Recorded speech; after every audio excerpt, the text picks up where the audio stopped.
नमस्कार, जनता टीवी देख रहे हैं आप। आपके साथ मैं हूं अंजलि भंडारी और बात करेंगे देवभूमि उत्तराखंड की खबरों की। तो उत्तराखंड बीजेपी के वरिष्ठ नेताओं की दिल्ली में कल एक बड़ी बैठक होने जा रही है।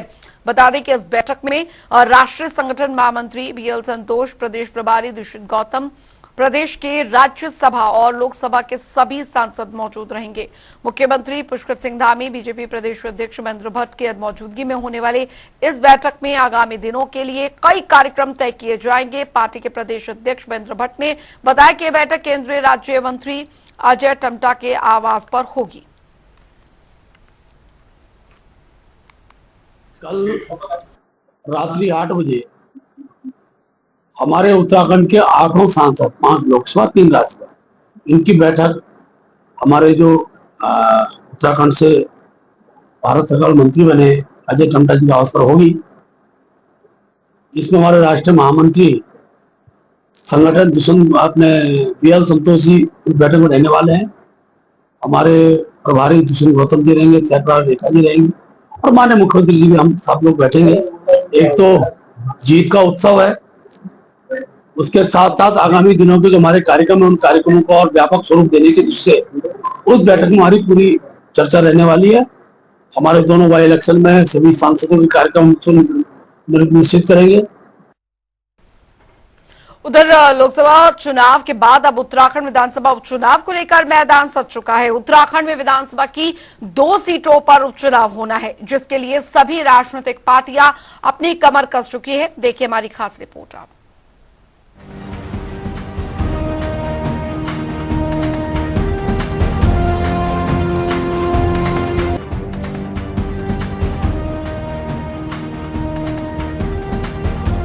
उत्तराखंड की 2 सीटों पर होने वाले उपचुनाव की तारीखों का ऐलान कर दिया गया है। 10 जुलाई को बद्रीनाथ और मंगलौर सीट पर उपचुनाव होना है। बात करें चमोली की बद्रीनाथ सीट की, तो बद्रीनाथ सीट राजनीति के साथ ही धार्मिक लिहाज से भी बेहद अहम है। इस क्षेत्र में भगवान बद्रीनाथ का मंदिर है। कहते हैं जिसे भगवान बद्रीनाथ का आशीर्वाद मिलता है, नैया उसी की पार होती है। इस बार बद्रीनाथ सीट पर बीजेपी की तरफ से राजेंद्र भंडारी को चुनावी मैदान में उतारा गया है।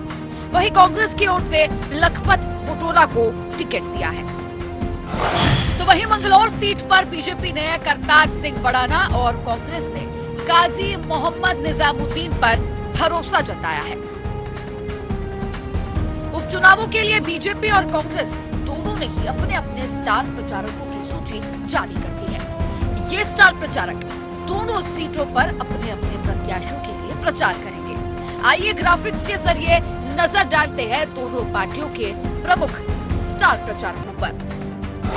बीजेपी के स्टार प्रचारकों की सूची: पुष्कर सिंह धामी मुख्यमंत्री, अजय टम्टा केंद्रीय राज्य मंत्री, सतपाल महाराज कैबिनेट मंत्री, प्रेमचंद अग्रवाल कैबिनेट मंत्री, डॉक्टर धन सिंह रावत कैबिनेट मंत्री, सुबोध उनियाल कैबिनेट मंत्री, सौरभ बहुगुणा कैबिनेट मंत्री, गणेश जोशी कैबिनेट मंत्री, रेखा आर्य कैबिनेट मंत्री, अजय कुमार प्रदेश महामंत्री संगठन, आदित्य कोठारी प्रदेश महामंत्री, महेंद्र भट्ट प्रदेश अध्यक्ष भारतीय जनता पार्टी, दुष्यंत गौतम प्रदेश प्रभारी, त्रिवेंद्र सिंह रावत सांसद, अजय भट्ट सांसद, अनिल बलूनी सांसद, नरेश बंसल सांसद, मदन कौशिक विधायक, डॉक्टर रमेश पोखरियाल निशंक पूर्व मुख्यमंत्री, विजय बहुगुणा पूर्व मुख्यमंत्री, तीरथ सिंह रावत पूर्व मुख्यमंत्री। अब आइए नजर डालेंगे कांग्रेस के स्टार प्रचारकों की सूची पर। गणेश गोदियाल पूर्व प्रदेश अध्यक्ष, हरीश रावत पूर्व मुख्यमंत्री, प्रीतम सिंह पूर्व प्रदेश अध्यक्ष, यशपाल आर्य नेता प्रतिपक्ष, भुवन कापड़ी उप नेता प्रतिपक्ष, सुमित हृदय विधायक, आदेश चौहान विधायक।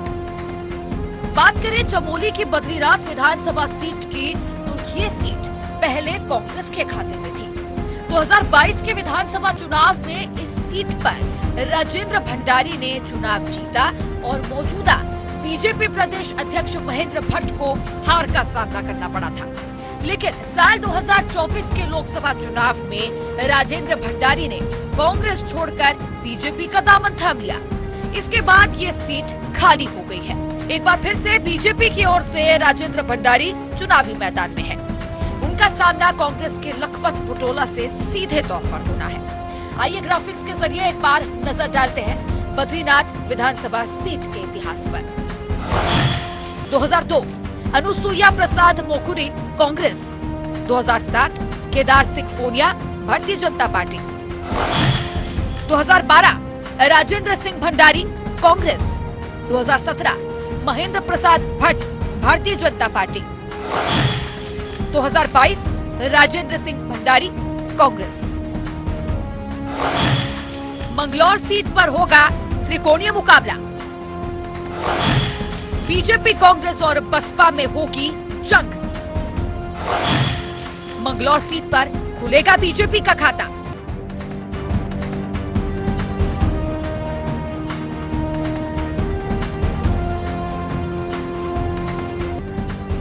वहीं बात करें मंगलौर सीट की तो हरिद्वार जिले के अंतर्गत आने वाली मंगलौर विधानसभा सीट भारतीय जनता पार्टी के लिए हमेशा से एक चुनौती रही है।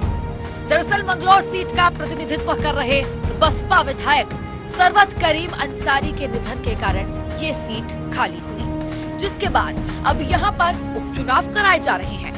मंगलौर सीट पर बीजेपी कभी भी जीत हासिल नहीं कर पाई।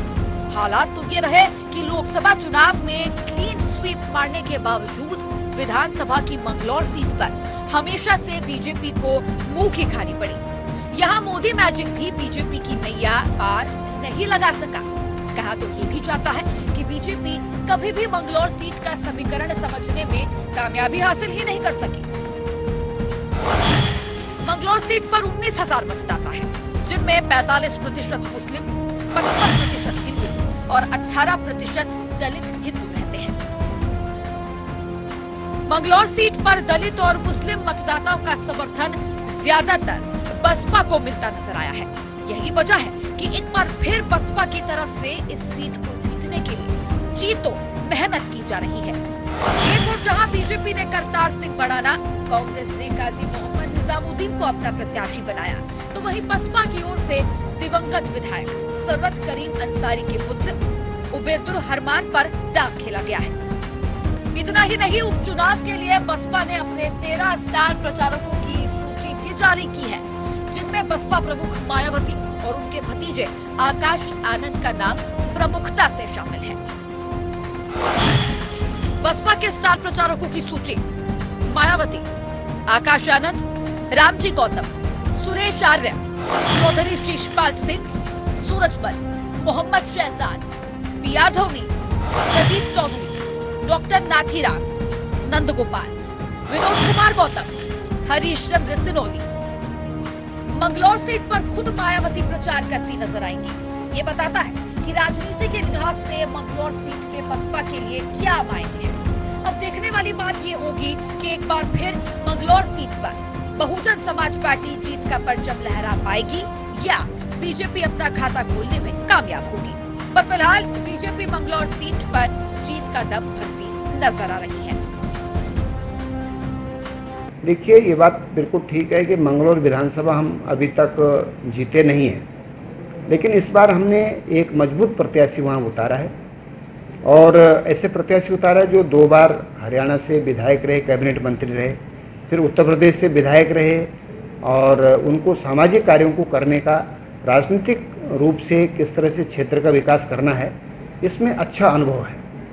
और मंगलौर विधानसभा में पहले भी उन्होंने सामाजिक कार्य किए हैं, तो इस समय जनता उनके साथ में खड़ी दिखाई देती है एक मजबूत प्रत्याशी के रूप में। और भारतीय जनता पार्टी का कार्यकर्ता मजबूती के साथ में, टीम भावना के साथ में मंगलौर में कार्यों पर, चुनाव के कार्यों में लगा हुआ है। तो इस कारण से हम इस बार मंगलौर जीतेंगे और वहाँ का जो अनुसूचित जाति का जो वर्ग है, वहाँ जो मुस्लिम समुदाय का ऐसा वर्ग है जो मुस्लिम समुदाय में भी उपेक्षित है, वह भी भारतीय जनता पार्टी के साथ में जुड़ना चाहता है और वो इस समय भारतीय जनता पार्टी के साथ में जुड़ा भी है। इस समय मुस्लिम बूथों से भी भाजपा को अच्छा वोट मिला है। तो बाकी हम ये समझते हैं कि मंगलौर की जनता निश्चित रूप से ये चाहेगी कि मंगलौर क्षेत्र का भरपूर विकास हो। मुख्यमंत्री पुष्कर सिंह धामी जी के नेतृत्व में मंगलौर की प्रत्येक गांव-गांव में जो है विकास के कार्य हों, वहाँ के प्रत्येक व्यक्ति को सरकार की योजनाओं का भरपूर लाभ मिल सके, इसलिए वो मंगलौर में इस समय भारतीय जनता पार्टी के प्रत्याशी को अवश्य जिताएंगे। 10 जुलाई को होने वाले उपचुनावों में प्रदेश की 2 सीटों पर कुल 2,24,896 मतदाता अपने विधायक को चुनने के लिए मतदान करेंगे। कौन सी सीट किस राजनीतिक पार्टी के खाते में जाएगी, ये तो मतगणना के बाद ही पता चलेगा।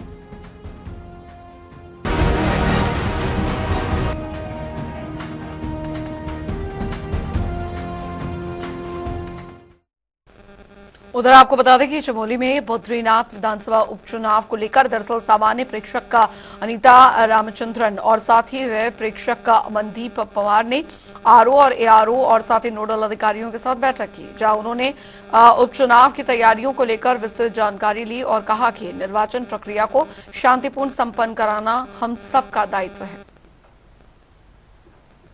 आप सबका पता है कि हमारे यहाँ उप निर्वाचन बद्रीनाथ विधानसभा सीट का चल रहा है, तो उसी क्रम में क्योंकि 10 तारीख को हमारी वोटिंग होनी है, तो उसी क्रम में हमें जो हमारा पोलिंग स्टाफ है, जैसे पीठासीन अधिकारी हैं, PO1 हैं, तो उनका हमें प्रशिक्षण कराना होता है। तो उसी क्रम में आज हमने यहाँ जो जिम हॉल है हमारा कॉलेज का, वहाँ पे हमने प्रशिक्षण कराया, सभी लोगों का पूरा डिटेल में प्रशिक्षण कराया। इसके उपरांत उनको हम EVM हैंड्स ऑन भी कराए जाएंगे, जो ट्रेनिंग एंड अवेयरनेस के लिए मशीनें हमने प्रॉपर्ली निकाली थी, तो उनसे उनको हैंड्स ऑन भी कराएंगे, कैसे उनको वोट कराना है, कैसे उनको क्या क्या सावधानी का बरतना है और क्या क्या उनको सीलिंग के प्रोसेस कैसा है, वो सारा हम हैंड्स ऑन कराएंगे, ताकि जो हमारा निर्वाचन हो वो प्रॉपर त्रुटि रहित, कोई भी उसमें इशू ना हो और अच्छे से हमारे जो कार्मिक हैं वो ट्रेन रहें। उधर आपको बता दें कि उत्तराखंड में कांग्रेस हाईकमान ने लोकसभा चुनाव के दौरान उत्तराखंड में पार्टी के खराब प्रदर्शन की जांच कराने का निर्णय लिया है। अब पार्टी ने इसके लिए वरिष्ठ नेता PL पुनिया और साथ ही रजनी पाटिल को जिम्मेदारी सौंपी है। और बता दें कि लोकसभा चुनाव के दौरान उत्तराखंड में कांग्रेस लगातार तीसरी बार 5 सीटें हार गई। हालांकि पार्टी पिछली बार के मुकाबले ज्यादा सीटों पर अंतर कम करने में कामयाब रही है। वहीं शेषपाल सिंह बिष्ट ने कहा है कि पूरे देश में कांग्रेस ने अपनी अच्छी वापसी की है।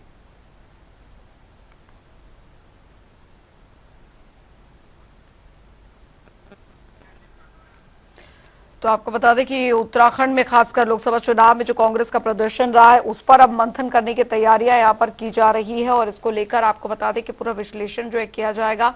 हालांकि पिछले चुनाव के मुकाबले इस बार जो अंतर था वो बेहद कम था हार का।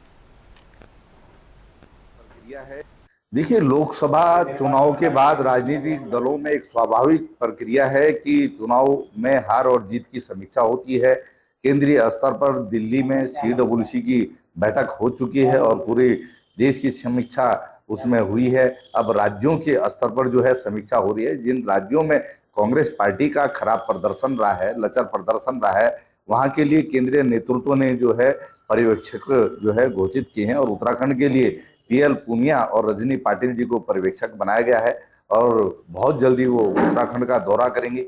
यहाँ आकर के वो कांग्रेस के वरिष्ठ नेताओं से, वरिष्ठ कार्यकर्ताओं से, जिला अध्यक्षों से, नगर अध्यक्षों से, प्रकोष्ठों के अध्यक्षों से, सभी से मुलाकात करेंगी और जो भी फीडबैक जो है कार्यकर्ताओं का, नेताओं का आएगा, उसके बाद कांग्रेस पार्टी जो है अपने जो भी कार्यक्रम है उसमें सुधार करके जो है आगे जो है बढ़ेगी। उधर आपको बता दें कि मुख्यमंत्री पुष्कर सिंह धामी ने गुंजी में दरअसल मास्टर प्लान के तहत शिवधाम बनाने की बात कही है। साथ ही CM धामी ने कहा है कि इसमें स्थानीय लोगों को बड़ी संख्या में स्वरोजगार भी दिया जाएगा। वहीं आपको बता दें कि बीजाखंड एक पर्यटक स्थल है और जिस तरह से पर्यटन को बढ़ावा देने के लिए कार्य किए जा रहे हैं।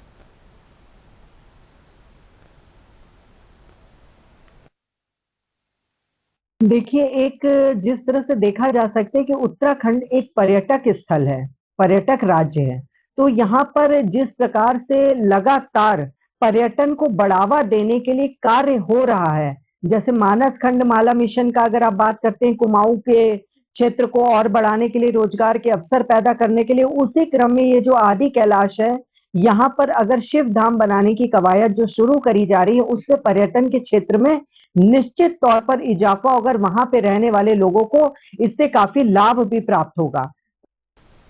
उधर उधम सिंह नगर में दरअसल नीट पेपर लीक मामले को लेकर कांग्रेस कार्यकर्ताओं ने जमकर विरोध प्रदर्शन किया और इस दौरान उन्होंने नारेबाजी भी की। वहीं आपको बता दें, कांग्रेस नेता भुवन चंद कापड़ी ने दरअसल कहा है कि कांग्रेस की ओर से ये युवाओं की आवाज को बुलंद करने के साथ ही बीजेपी सरकार की गलत नीतियों को उजागर करने का काम किया जा रहा है।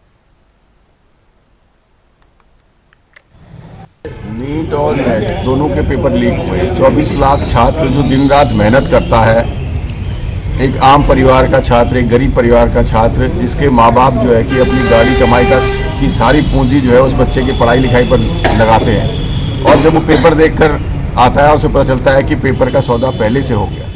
आपने देखा होगा कि एक ही कोचिंग सेंटर के बच्चों ने पूरे 100% मार्क्स लाए हैं, 6-7 बच्चे, और धांधली हुई है, साफ साफ स्पष्ट हो रहा है। और इकरारनामा भी एक छात्र ने कर दिया कि उसे घर बुला लिया गया, कहा कि व्यवस्था हो गई।